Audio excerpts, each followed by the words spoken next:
여러분 베드로의 설교를 들어보셨습니까? 안 들어보셨습니까? 오늘 본문이 우리가 베드로의 설교를 보고 있습니다. 이 베드로의 설교의 제목은 22절에 나사렛 예수, 36절에 주와 그리스도입니다. 설교의 제목은 나사렛 예수 주와 그리스도. 한 문장으로 말하면 하나님께서 나사렛 예수를 주와 그리스도가 되게 하셨습니다 입니다. 본문은 베드로 사도의 설교문이라고 할 수 있습니다. 예수님의 수제자 베드로 사도의 설교문을 읽으시면서 은혜와 감동과 도전을 받으셨습니까? 베드로 사도의 설교를 육성으로 들을 수 없지만 베드로 설교의 일부분이 사도행전에 기록되어 있습니다. 사도행전에 여러분 설교가 굉장히 많이 연설, 설교 혹은 기도가 36번이나 그렇게 나오고 있습니다. 어떤 설교가 우리의 영혼을 살찌우는 설교인지, 우리는 어떤 설교에 은혜와 도전과 감동을 받는지 생각해 보지 않을 수가 없습니다. 베드로의 설교의 구성을 보면 22절에 예수님의 사역, 23절과 24절에 예수님의 죽으심과 부활, 25절에 32절까지 그리스도에 대한 다윗의 언약의 성취, 33절에 35절까지 예수님의 승천하심, 그리고 36절 결론은 예수님이 주되심과 그리스도 되심입니다. 이 베드로의 설교는 예수님이 누구이시고 어떤 사역을 하셨고 성경에 예수님에 대해서 어떤 예언이 있었고 그 결과 예수님께서 지금 어떤 분이 되셨는지를 우리에게 말씀하고 있다는 것입니다. 아주 논리적으로 그렇게 설명을 하고 있습니다. 여러분, 좋은 설교는 복음의 핵심되는 예수 그리스도를 증거하는 설교입니다. 저도 설교를 하면서 때론 도덕적으로, 때론 교훈적으로 치우치는 경향이 있지만 정말 좋은 설교는 복음의 핵심되는 예수 그리스도를 증거하는 것입니다. 예수 그리스도를 알게 하는 것입니다. 예수 그리스도를 듣게 하는 것입니다. 그분이 복음의 핵심되기 때문입니다. 우리는 설교를 통해서 예수 그리스도를 더욱더 알고 우리가 그분과 더욱더, 그분 앞에 더욱더 가까이 가게 만들고 그분과 더욱더 친밀해지게 만들고 그분과 더욱더 연합하게 만드는 그런 은혜가 우리 가운데 있어야 합니다. 베드로의 설교 핵심은 오직 예수 그리스도입니다. 그런데 베드로가 성령이 충만하기 전에는 주의 말씀을 오해했습니다. 예수님께서 십자가의 죽으심을 예고했을 때 베드로가 어떻게 합니까? 주님, 그럴 수 없습니다. 그래서는 안 됩니다. 막으셨습니다. 예수님께서 베드로에게 사탄아 내 뒤로 물러서라 호되게 책망을 하셨습니다. 그런 베드로가 성령 충만함을 받은 이후에 베드로에게 성경 말씀이 열려지게 되었다는 것입니다. 성경의 모든 말씀이 마치 퍼즐 조각처럼 그렇게 맞아지고 있다는 것입니다. 베드로는 오순절 성령 강림 사건이 하나님께서 요엘 선지자에게 약속하신 말씀의 성취라는 것을 알게 되었습니다. 그리고 성령 강림이 가능한 이유가 나사렛 예수께서 죽으시고 부활하시고 승천하신 결과 하나님께서 주와 그리스도가 되게 하셨기 때문이라는 것을 알게 되었습니다. 심지어 시편 16편에서 다윗이 예수님의 부활을 예언하였고 그것이 성취되었음을 알았습니다. 시편 110편에서 다윗의 후손이신 예수님이 실상 다윗의 주님이심을 그가 알게 되었습니다. 성령 충만함의 결과가 무엇입니까? 그건 성경을 바르게 깨달아 아는 것입니다. 더 나아가 그 성경이 온통 예수 그리스도를 우리에게 증거하고 있다는 것을 깨닫게 되는 것입니다. 사랑하는 여러분, 성경은 사람의 지식으로 깨닫게 되는 것이 아닙니다. 지식이 많다고 해서 성경을 더 잘 깨닫게 되는 것은 아니라는 것입니다. 성경은 성령님의 역사로, 성령님의 조명하심으로, 성령님이 밝히 보여주심으로 우리가 깨달아 알 수 있습니다. 성령님이 우리의 눈을 열어주시고 이해력을 열어주실 때 성경 말씀을 깨달을 수 있습니다. 그러므로 우리는 말씀을 대할 때 성령님께 밝히 보여주시고 올바로 깨닫게 해달라고 기도하고 말씀을 대할 수 있어야 합니다. 모든 말씀에서 예수 그리스도를 발견할 수 있도록 은혜를 베풀어달라고 기도하면서 말씀을 대해야 할 것입니다. 이 베드로의 설교에서 중요한 것은 예수가 주와 그리스도와 되심의 최고의 증거, 피할 수 없는 강력한 증거가 무엇이냐? 하나님이 나사렛 예수는 나사렛은 동네 이름입니다. 그 당시에 예수란 이름은 흔했습니다. 그래서 나사렛 예수라고 말하는 것입니다. 그 나사렛 예수가 십자가에 죽으시고 부활하시고 승천하신 확실한 증거가 무엇이냐? 그것이 바로 성령님을 선물로 보내주셨다는 것입니다. 예수가 주와 그리스도의심의 최고의 증거는 바로 성령의 부으심이라는 것입니다. 그 성령님의 부으심은 승천하셔서 영광을 받으신 주님이 행하신 역사이기에 예수님이 바로 주와 그리스도가 되심의 가장 강력한 증거라는 것입니다. 자, 33절 말씀을 다 함께 읽겠습니다. 시작. 하나님의 오른손으로 예수를 높이심에 그가 약속하신 성령을 아버지께 받아서 너희가 보고 듣는 이것을 부어 주셨느니라. 가장 중요한 핵심이 부어 주셨다입니다. 성령님을 부어 주셨다는 것입니다. 여러분, 성령님의 부으심은 구약에 예언된 하나님 아버지의 약속이자 동시에 예수님께서 공생에 사역하면서 여러 번 제자들에게 약속하신 것입니다. 예수님 자신의 약속입니다. 따라서 오순절 성령님의 부으심, 성령님의 강림 사건은 이중적인 성취입니다. 구약의 아버지의 약속의 성취이며 동시에 예수님 자신의 약속의 성취입니다.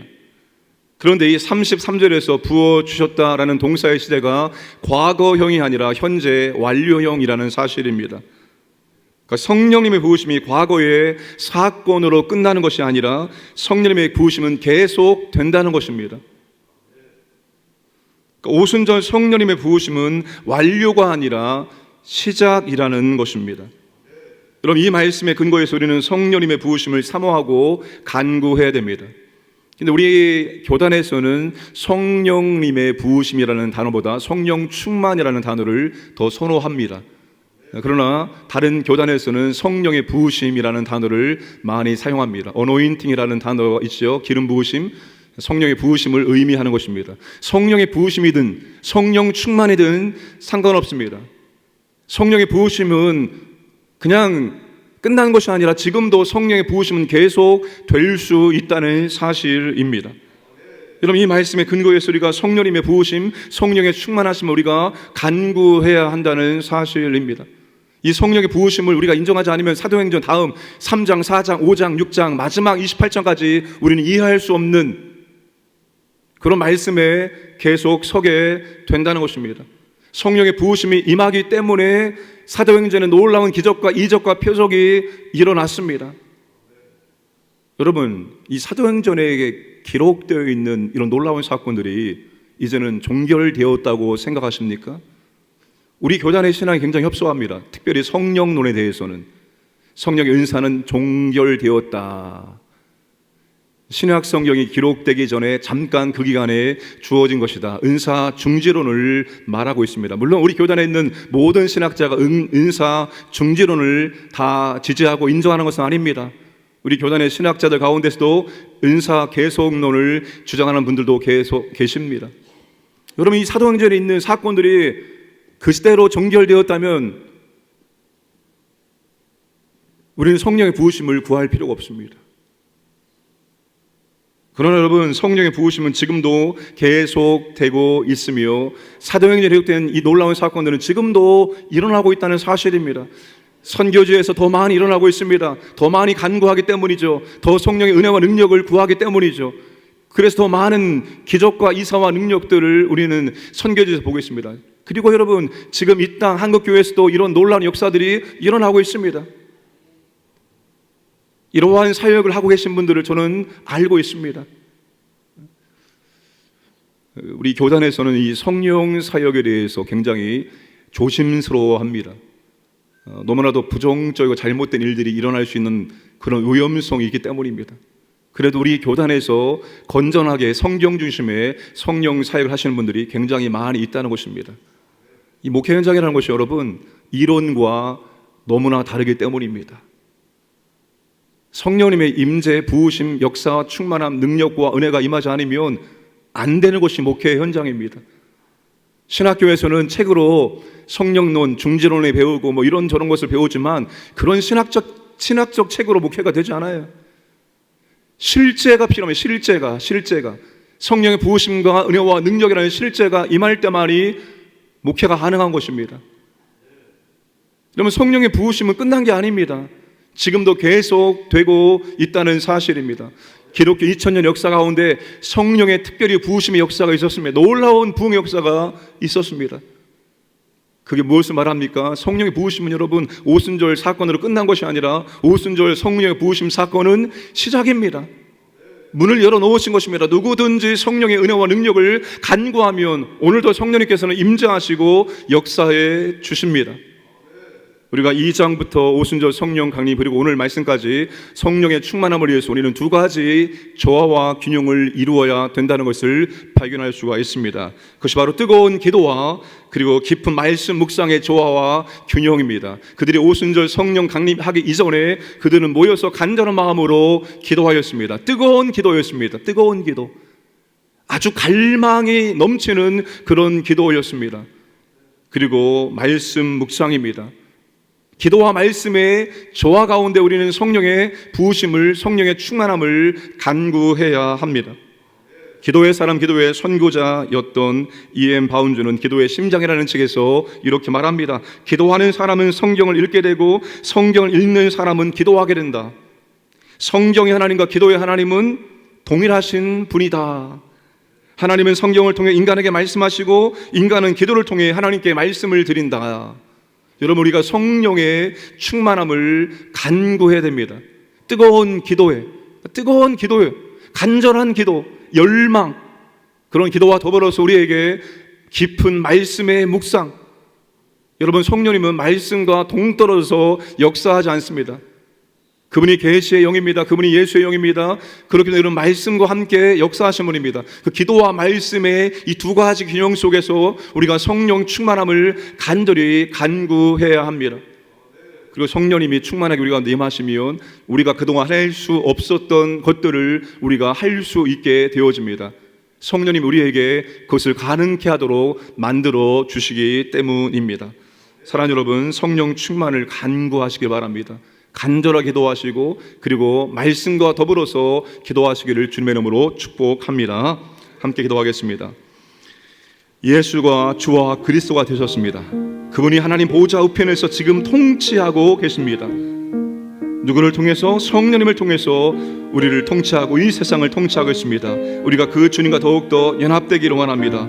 그리고 아버지 하나님, 우리가 성령의 충만함을 간구하고 우리가 뜨거운 기도와 깊은 말씀의 조화 균형 속에서 성령 충만함을 받을 수 있도록 은혜를 주셔서 우리가 참으로 능력 있는 신앙생활을 살게 하여 주옵소서. 기도하시고 여름 사역 이제 시작되어집니다. 월요일 필리핀 단기 선교팀을 출발합니다. 하나님 아버지, 모든 과정을 주관하시고 인도하시고 건강하게 안전하게 모든 사역 감당케 하시고 하나님의 특별한 은혜와 임재와 능력을 체험하고 그들의 믿음의 전환점, 변화의 전환점이 될 수 있도록 하나님 아버지 사용해 주시옵소서. 함께 시간 합심하여 기도하겠습니다. 아버지 하나님 감사합니다. 오늘도 아버지 하나님 새벽을 깨우시고 아버지 하나님 앞에 나와서 말씀에도 기도할 수 있도록 은혜를 주심을 감사합니다. 아버지 하나님, 우리가 참으로 아버지 하나님 예수님께서 주와 그리스도심을 알고 그분이 지금 이 땅을 통치하고 있습니다. 오직 성령님을 통해서 통치하고 있습니다. 아버지 하나님, 우리가 그리스도와 함께 이 땅 가운데서 아버지 성령의 충만함으로 주님의 통치에 동참하기를 원하오니 은혜를 베풀어 주셔서 아버지 하나님, 우리가 깊은 기도와 뜨거운 기도와 깊은 말씀의 조화와 균형을 통해서 성령의 충만함을 간절히 간구하기를 원합니다. 성령 충만하기를 원합니다. 성령님의 일하게 하심을 통해서 성령의 은혜와 능력을 통해서 우리가 모든 것을 감당할 수 있도록 역사하시고 인도해 주옵소서. 능력 있는 신앙생활 할 수 있도록 은혜를 베풀어 주옵소서.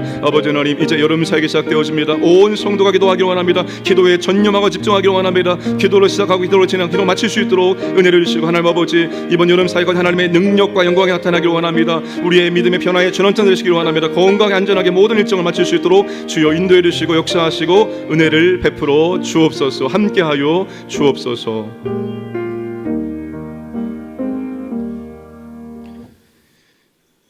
긍휼이 많으신 아버지 하나님, 오늘도 아버지 하나님 우리에게 한날 허락하시고 이 새벽을 깨워 하나님 말씀 앞에 서게 하심을 감사드립니다. 예수님이 지금 주와 그리스도가 되셔서 온 땅을 통치하고 계십니다. 그분이 성령을 보내심으로 성령과 함께 이 세상을 통치하고 있습니다. 우리도 성령 충만함으로 주님과 함께 통치에 참여할 수 있도록 은혜를 베풀어 주옵소서. 아버지 하나님, 참으로 능력 있는 신앙생활 하기를 원합니다.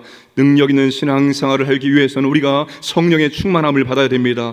정말 뜨거운 기도와 깊은 말씀의 묵상을 통하여서 우리가 날마다 성령의 충만함을 구하고 성령 충만함으로 성령님이 일하게 하심을 통해서 우리가 모든 것을 감당할 수 있도록 은혜와 능력을 베풀어 주옵소서. 하나님 아버지, 여름 사역을 앞두고 있습니다. 온 성도가 기도에 집중하기를 원합니다. 기도의 집, 교회 나와서 함께 기도함으로 하나님의 특별한 은혜와 능력과 영광을 경험하게 하시고 모든 여름 사역에 하나님의 돌보심과 역사하심 속에서 안전하게 건강하게 진행되게 하시고 마칠 수 있도록 은혜를 베풀어 주옵소서. 이번 여름 사역을 통해서 아버지 하나님, 신앙의 변화가 있기를 원합니다. 영적 변화의 전환점 될 수 있도록 하나님 아버지 사용해 주시고 하나님의 영광이 드러나고 하나님 나라가 확장될 수 있도록 사용하여 주옵소서. 오늘도 아버지 하나님, 새벽을 깨워 기도하는 주의 자녀들에게 성령의 충만함을 허락하여 주옵소서. 성령의 충만함으로 하루를 살아갈 수 있도록 인도하여 주옵소서. 감사드리며 모든 말씀 예수님의 이름으로 기도드리옵나이다. 아멘.